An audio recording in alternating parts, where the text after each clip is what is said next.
Shalom, selamat malam Bapak-bapak, ibu-ibu dan saudara-saudara yang dikasihi Tuhan. Apa kabarnya hari ini?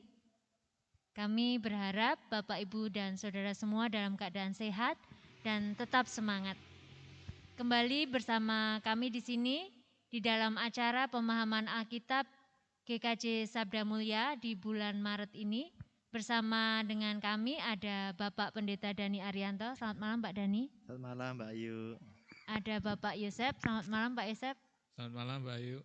Iya, kami bersama-sama di sini akan mengisi acara untuk pemahaman Alkitab pada malam hari ini. Sebelumnya, mari kita ambil bagian saat teduh sebelum kita akan mendengarkan firman Tuhan dan akan memuji nama Tuhan. Kita akan mempersiapkan diri kita. Mari kita bersaat teduh sejenak.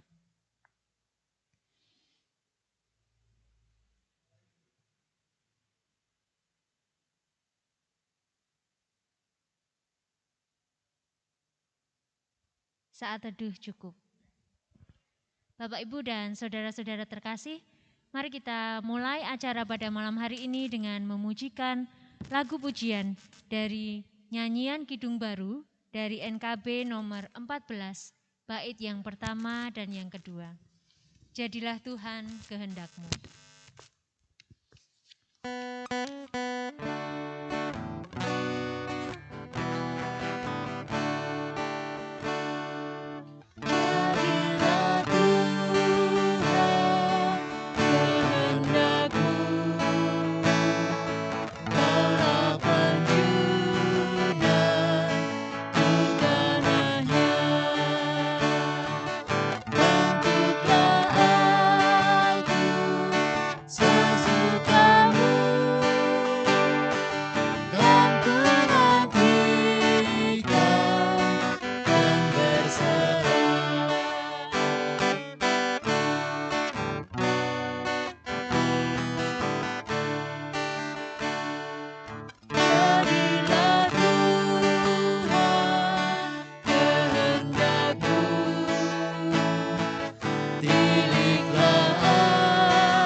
Mari kita bersatu di dalam doa.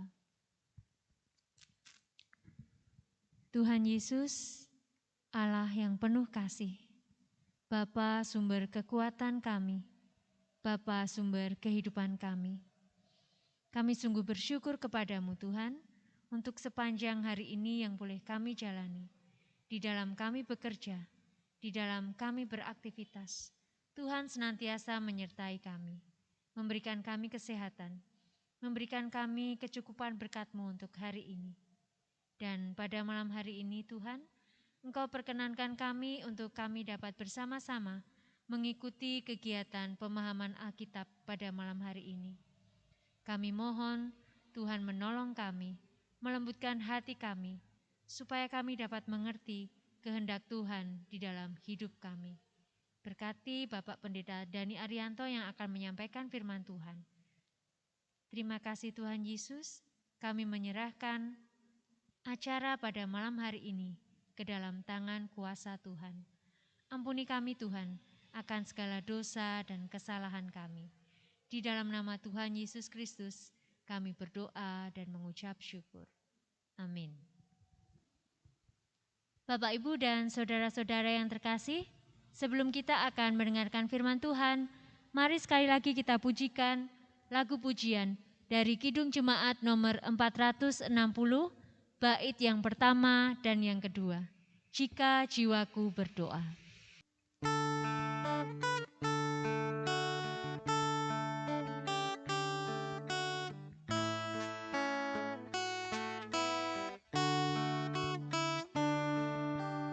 Jika jiwaku berdoa kepadamu Tuhanku, ajar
kita akan mendengarkan firman Tuhan yang akan disampaikan oleh Bapak Pendeta Dhani Arianto. Kami persilakan Mbak Dhani. Terima kasih Mbak Ayu dan Pak Yosep yang telah bersama-sama dengan kita, Bapak, Ibu, dan Saudara, untuk menyelenggarakan pelayanan pemahaman Alkitab. Bapak, Ibu, dan Saudara yang dikasihi Tuhan, mari kita membaca dan merenungkan firman Tuhan yang diambilkan dari Kitab Injil Lukas pasal 22 ayat 39 sampai 46. Kitab Injil Lukas pasal 22 ayat 39 sampai 46. Demikianlah firman Tuhan. Lalu pergilah Yesus keluar kota dan sebagaimana biasa ia menuju Bukit Zaitun. Murid-muridnya juga mengikuti dia. Setelah tiba di tempat itu, ia berkata kepada mereka, "Berdoalah supaya kamu jangan jatuh ke dalam pencobaan." Kemudian ia menjauhkan diri dari mereka kira-kira sepelempar batu jaraknya. Lalu ia berlutut dan berdoa, katanya, "Ya Bapakku, jikalau engkau mau, ambillah cawan ini daripadaku. Tetapi bukanlah kehendakku, melainkan kehendak-Mu-lah yang terjadi." Maka seorang malaikat dari langit menampakkan diri kepadanya untuk memberi kekuatan kepadanya. Ia sangat ketakutan dan makin bersungguh-sungguh berdoa. Peluhnya menjadi seperti titik-titik darah yang bertetesan ke tanah. Lalu ia bangkit dari doanya dan kembali kepada murid-muridnya. Tetapi ia mendapati mereka sedang tidur karena duka cita. Katanya kepada mereka, "Mengapa kamu tidur? Bangunlah dan berdoalah, supaya kamu jangan jatuh ke dalam pencobaan." Demikianlah firman Tuhan. Berbahagialah setiap orang yang mendengarkan firman Tuhan dan yang melakukannya. Hosiana. Bapak, Ibu, dan Saudara yang terkasih, doa tentunya menjadi suatu hal yang sering kita lakukan sebagai orang beriman. Saya percaya Bapak, Ibu, dan Saudara yang saat ini mengikuti pemahaman Alkitab di rumah atau di tempat masing-masing juga setiap hari berdoa. Ada beberapa orang menyebut atau memilah-milah tentang jenis doa. Ada yang disebut doa ungkapan syukur, doa permohonan, doa penyembahan, doa penyesalan dosa, dan lain sebagainya. Mungkin yang dimaksudkan di sini adalah tentang isinya. Di dalam satu doa tersebut, isinya sebagian besar tentang apa? Apakah tentang ucapan syukur, ataukah tentang permohonan, dan lain-lain. Nah, di antara banyak jenis doa atau di antara sekian waktu doa yang kita lakukan, bisa jadi di dalam doa itu ada disebut bagian tentang penyerahan diri. Nah, mungkin ada orang yang menyebut tentang doa penyerahan diri yang diungkapkan dengan ketulusan hati, dengan keikhlasan, dengan kerendahan hati dan kepasrahan kepada Tuhan. Bapak, Ibu, dan Saudara yang terkasih, saya ingin menyampaikan sebuah cerita atau sebuah ilustrasi ceritanya demikian. Jadi di suatu negeri ini ada seorang ratu, ya seorang ratu tentunya kaya raya dan penuh dengan fasilitas. Nah, seorang ratu ini mempunyai anak gadis yang cantik.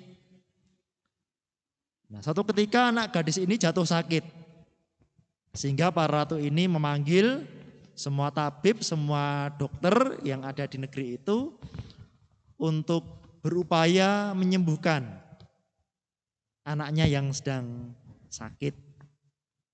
Tetapi hari demi hari kok nampaknya tidak berangsur sembuh. Malah sebaiknya kesehatan anak gadis ini terlihat semakin menurun atau semakin lemah. Siang malam sang ratu ini berdoa dengan sungguh-sungguh kepada Tuhan. Sambil menangis sang ratu ini berkata, "Tuhan, tolonglah anakku. Semoga sentuhanmu menyembuhkannya dan membuat anakku bisa pulih kembali." Bapak, Ibu, dan Saudara, setelah ditunggu dari hari ke hari, akhirnya para dokter atau para tabib di negeri itu menghadap sang ratu dan mereka menyatakan menyerah. Mereka mengatakan sudah tidak bisa berbuat apa-apa lagi untuk menolong anak gadis tersebut. Waduh, hati sang ratu sangat bersedih, hatinya susah sekali. Tetapi di tengah kesedihannya datanglah seorang yang terkenal suci, datang berkunjung ke istana dan menemui sang ratu ini. Orang yang terkenal suci ini menyarankan agar sang ratu berdoa. Doa yang paling manjur. Sang ratu juga bertanya, "Loh, saya setiap hari berdoa. Siang malam saya berdoa untuk kesembuhan anak saya. Apa maksudnya doa yang paling manjur?" Orang suci ini menjawab, "Anda harus melakukan doa penyerahan." "Apa itu doa penyerahan?" Sang ratu bertanya lagi. Doa penyerahan artinya Anda harus menyerahkan sang anak kepada Tuhan sepenuhnya. Anak Anda adalah milik Tuhan. Apa yang akan terjadi semuanya sesuai dengan kehendaknya. Wah, tentu perkataan ini membuat sang ratu terkejut dan ia tidak mau untuk memanjatkan doa penyerahan seperti yang dikatakan oleh orang suci ini.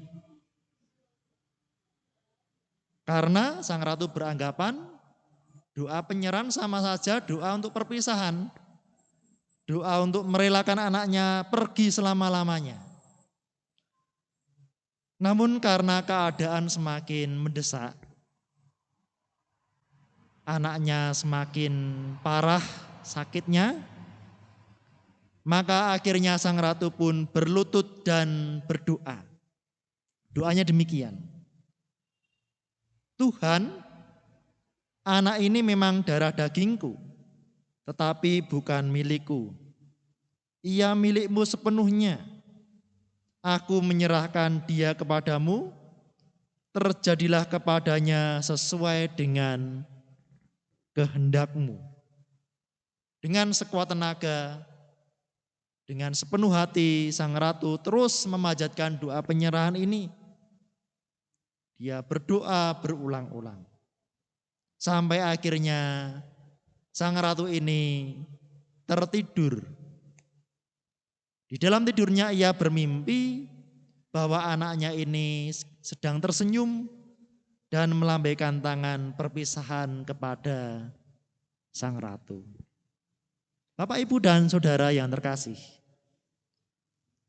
dalam cerita atau ilustrasi ini memang tidak berlanjut. Artinya kita tidak tahu apakah sang anak ini kemudian sembuh, sehat, atau sebaliknya sang anak ini kemudian meninggal dunia. Tetapi ada kalimat penutup dari kisah tersebut yang begini. Semua doa-doa manusia sesungguhnya dijawab oleh Tuhan. Tetapi jawaban dari Tuhan bukan terletak pada dikabulkannya doa-doa kita, melainkan cara kita menerima apapun yang Tuhan berikan kepada kita. Nah, terkait dengan hal ini, bagaimana dengan kita, Bapak, Ibu, dan Saudara? Apakah kita bisa menerima nasihat yang demikian itu? Sulit ya? Bagaimana Pak Yosef? Sulit, Mbak Ayu? Sulit ya. Kita itu karepe ya apa yang kita doakan dikabulkan toh? Iya. Kita itu kalau punya keinginan ya mestinya ya Tuhan mengabulkan doa saya. Itu keinginan kita. Tapi kalau kita melihat bacaan firman Tuhan dalam kitab Injil Lukas pasal 22 ayat 39 sampai 46, kita bisa melihat bagaimana pergumulan doa Tuhan Yesus. Pergumulan yang sangat-sangat berat di Taman Getsemane pada waktu itu. Bapak, Ibu, dan Saudara, Tuhan Yesus memiliki kebiasaan berdoa. Tuhan Yesus memberikan waktu khusus untuk berdoa. Artinya Tuhan Yesus rutin berdoa. Dan nampaknya di sini Tuhan Yesus juga memilih tempat-tempat tertentu untuk beliau berdoa. Tetapi bukan berarti Tuhan Yesus mengkeramatkan tempat-tempat tertentu, tidak ya. Tidak ada tempat keramat ya, tidak ada tempat suci. Hanya mungkin di tempat tersebut ada suasana yang bisa menciptakan ketenangan, keheningan, di mana kita bisa membangun konsentrasi dan kekusukan di dalam berdoa. Sebelum berdoa, Tuhan Yesus juga memberikan pesan, memberikan pengajaran kepada para murid yang menyertainya di Taman Getsemane pada waktu itu, supaya para murid juga berdoa. Tujuannya supaya mereka jangan jatuh ke dalam pencobaan. Nah, ini bisa kita catat. Salah satu dari manfaat doa apa Bapak Ibu? Supaya kita jangan jatuh ke dalam pencobaan. Bukankah Tuhan Yesus dalam formula doa Bapa kami juga mengajarkan tentang hal ini? Dan janganlah membawa kami ke dalam pencobaan. Karena nampaknya peristiwa salib Yesus akan menyebabkan para murid ini kemudian harus berhadapan dengan pencobaan yang besar. Kita bisa mengingat kasus Simon Petrus menyangkal Tuhan Yesus sebanyak 3 kali. Yudas Iskariot adalah murid yang menyerahkan Tuhan Yesus. Thomas tidak percaya akan kebangkitan Tuhan Yesus sebelum melihat bukti-bukti tentang kebangkitan Tuhan Yesus. Bapak, Ibu, dan Saudara, beban Tuhan Yesus sangat berat di Taman Getsemane karena sebentar lagi dia akan menggenapi karya penyelamatan Allah melalui salib.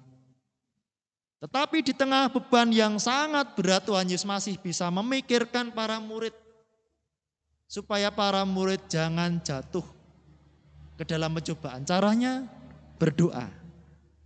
Doa sangat penting, Bapak Ibu. Doa sangat penting. Berikan waktu khusus saudara untuk berdoa kepada Allah Bapa.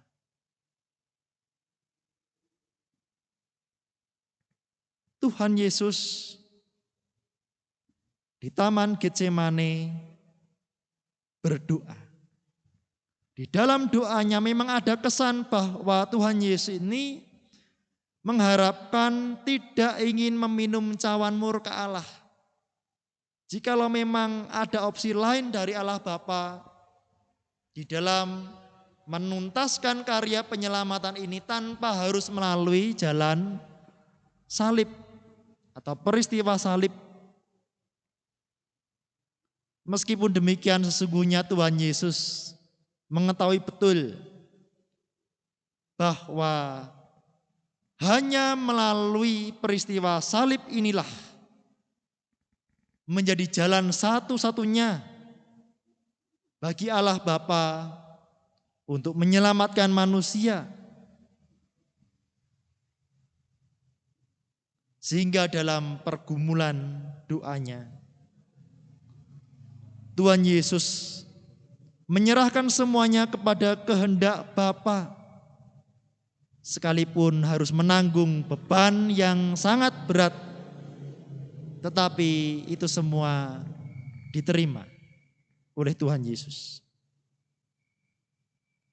Hal ini kita bisa melihat dalam kalimat pamungkas dalam doanya, bukan kehendakku yang terjadi, namun kehendakmu-lah yang terjadi. Tuhan Yesus menyerahkan semuanya kepada Allah Bapa. Di saat itu Tuhan Yesus sedang berada di tahap akhir kehidupannya sebagai manusia. Dan dikatakan dalam kitab suci,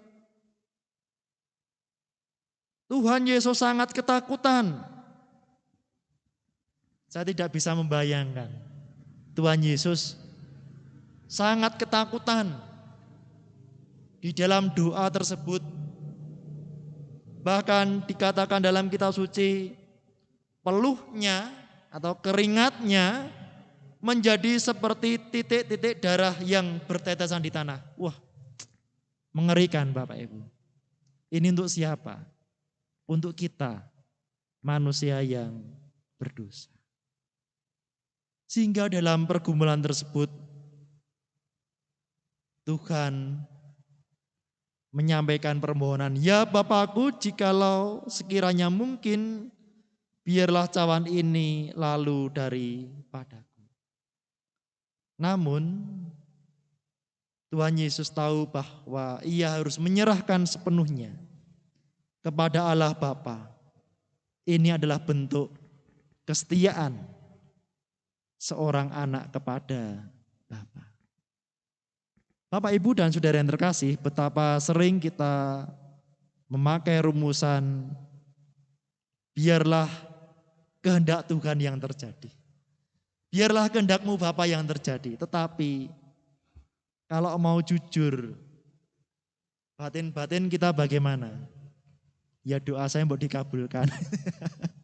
Batin-batin seperti itu Bapak Ibu ya.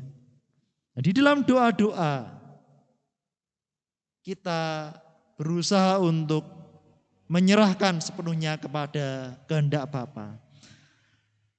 Namun jika dalam praktek kita tunggu hari demi hari, waktu demi waktu, kok ternyata keinginan kita juga tidak kunjung dikabulkan, maka orang pun juga akan mulai bertanya-tanya. Tuhan, sudah sekian tahun saya berdoa kok ya belum dikabulkan. Tuhan, saya sudah melakukan ini dan itu, saya berdoa sungguh-sungguh kok tidak atau belum dikabulkan. Bahkan ada sebagian orang menjadi kecewa atau marah kepada Tuhan.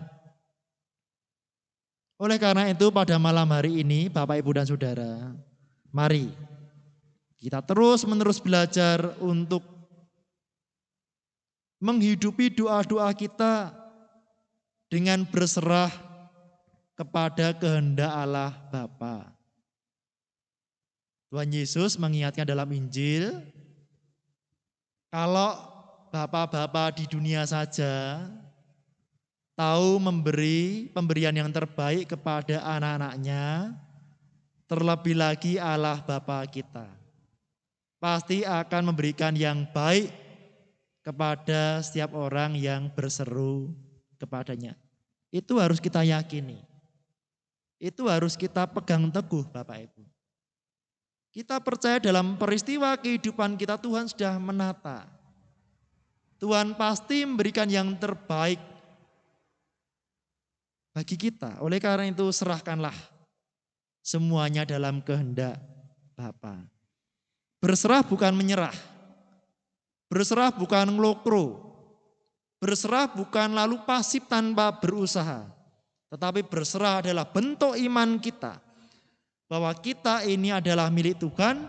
Dan Tuhan pasti akan memberikan yang baik kepada setiap orang yang berseru kepadanya. Yakinlah itu Bapak Ibu dan Saudara, dan Tuhan memberkati Bapak Ibu dan Saudara semua. Amin. Mari kita masuk di dalam saat doa. Mari kita berdoa. Ya Tuhan Allah Bapa kami bersyukur atas taburan firman Tuhan yang baru saja kami dengar dan kami renungkan. Dan kalau mau jujur dalam kehidupan kami Tuhan, seringkali kami sulit untuk menyerahkan pergumulan kami sepenuhnya di dalam tangan kuasa kasih pemeliharaan Tuhan. Seringkali kami terus menginginkan supaya kehendak kami ini dikabulkan Tuhan. Tapi kami kurang mengerti, kurang mau untuk mencari kehendak Tuhan dalam kehidupan kami. Sehingga kadang-kadang menimbulkan kekecewaan, menimbulkan marah, menimbulkan situasi hati yang tidak enak. Oleh karena Tuhan, pimpinlah kami untuk kami memiliki keberserahan di dalam setiap doa dan kehidupan kami. Saat ini kami juga berdoa untuk jemaat Tuhan yang sakit. Bagi jemaat Tuhan yang sakit, serahkanlah pergumulan sakit saudara kepada Tuhan. Mungkin jemaat Tuhan yang sakit ini telah berhari-hari, berminggu-minggu, berbulan-bulan, bahkan bertahun-tahun berdoa, minta kesembuhan. Tetapi sampai sekarang tidak kunjung sembuh. Oh Tuhan, berikanlah kekuatan kepada mereka. Berikanlah semangat, berikanlah kesungguhan iman dan pengharapan, supaya jemaat Tuhan yang sakit terus bisa dimampukan merasakan cinta kasih Tuhan dan tidak menyerah dalam hidup. Tuhan Allah Bapa kami, bagi jemaat Tuhan yang bergumul di dalam pekerjaan, perekonomian, keluarga, keuangan yang situasinya kurang baik seperti saat ini, ya Tuhan kiranya Engkau menolong supaya mereka boleh menjalani pergumulan mereka dengan kekuatan yang dari Roh Kudus. Mungkin jemaat Tuhan telah berdoa tekun, berdoa terus-menerus untuk dipulihkan ekonominya, tetapi mungkin sampai saat ini dirasa belum kunjung membaik. Tapi kami percaya bahwa Tuhan terus menunjukkan pemeliharaan sampai saat ini, sampai seterusnya kepada setiap umat yang berseru kepada Engkau. Kami percaya Tuhan memelihara kami. Kami juga berdoa untuk anak-anak sekolah, juga orang tua yang mungkin harus bersusah payah di dalam mendampingi anak-anak belajar di masa pandemi COVID-19 ini. Berkati dan tolonglah Tuhan, supaya anak-anak kami ini boleh menjalani studinya dengan baik, dengan sungguh-sungguh, dengan sukacita. Demikian juga orang tua berikan kekuatan dan kesabaran di dalam mendidik, mengasuh, membimbing putra-putrinya. Terima kasih Bapa untuk gerejamu GKJ Mulyo, Tuhan berkati pelayanan gereja di sini, para majelis gereja, badan-badan bantu majelis gereja Tuhan berkati, sehingga pelayanan diselenggarakan dengan baik, lebih-lebih dalam kami menyongsong Paskah. Tuhan tolong kami, Tuhan pimpin kami, supaya kami boleh menghayati masa-masa Prapaskah ini dengan baik. Inilah doa kami Bapa, ampunilah kami akan dosa kami. Dalam nama Tuhan kami Yesus Kristus kami berdoa. Amin. Waktu kembali kami serahkan kepada Mbak Ayu. Terima kasih Pak Pendeta untuk firman-Nya yang luar biasa, yang memberikan kekuatan bagi kita. Bapak, Ibu, dan saudara-saudara yang terkasih, mari kita sambut firman Tuhan yang telah kita terima dengan menyanyikan pujian dari Kidung Jemaat nomor 364, bait yang pertama. Kita akan nyanyikan lagu ini 2 kali, berserah kepada Yesus.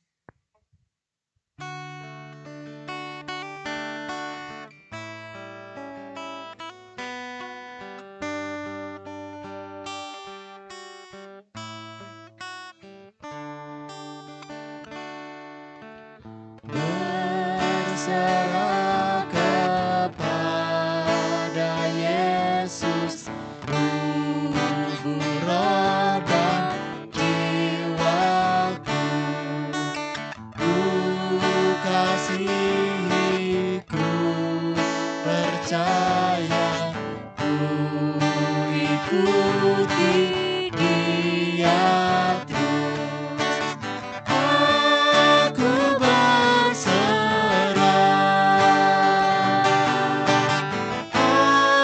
kepada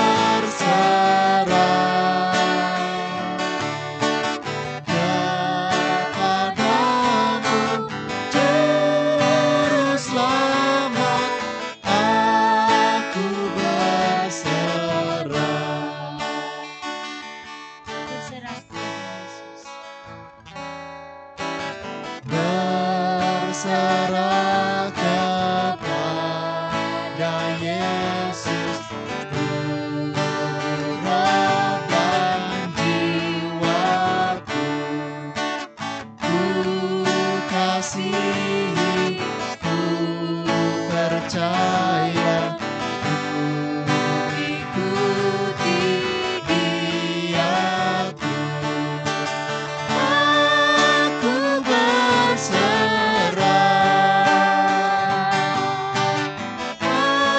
Aku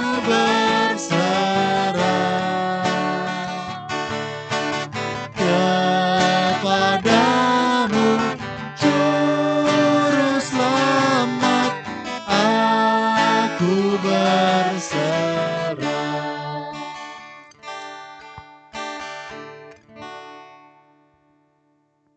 Terima kasih atas pelayanannya pada malam hari ini, Bapak Pendeta Dhani Arianto, Bapak Yosep, Bapak Ibu dan saudara-saudara yang terkasih. Cukup sekian acara pemahaman Alkitab pada malam hari ini. Kiranya apa yang telah kita terima semua pada malam hari ini dapat memberikan kekuatan bagi kita. Kita akan terus melangkah menjalani kehidupan kita hari lepas hari dengan tetap berserah kepada Tuhan, Allah sumber kehidupan. Selamat malam, sampai jumpa di acara pemahaman Alkitab selanjutnya. Tuhan memberkati. Selamat malam, Tuhan berkati.